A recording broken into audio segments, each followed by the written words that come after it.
ایک بڑے بحری جہاز کا انجن خراب ہو گیا۔ جہاز مالکان نے ایک سے بڑھ کر ایک کاریگر سے رابطہ کیا، لیکن انجن میں خرابی کا پتہ نہ چلایا جا سکا۔ کسی نے ایک بوڑھے ایکسپرٹ کا بتایا جو عرصہ دراز سے جہاز کے انجن کی مرمت کرتا آ رہا تھا اور اپنے کام کا ماہر تھا۔ بوڑھے کاریگر سے رابطہ کیا گیا۔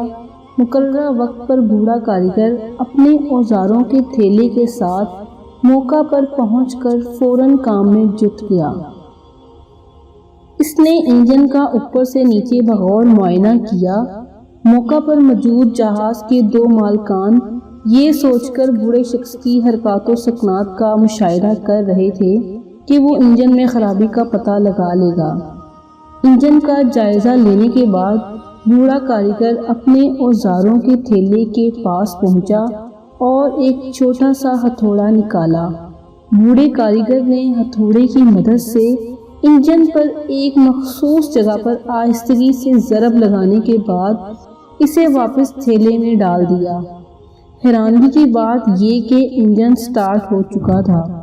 ایک ہفتے بعد جہاز مالکان کو بوڑھے کاریگر کی طرف سے $10,000 کا بل ملا۔ کیا $10,000؟ مالکان نے حیرانگی کا اظہار کرتے ہوئے کہا کہ بوڑھے نے تو بمشکل ہی کچھ کیا ہے۔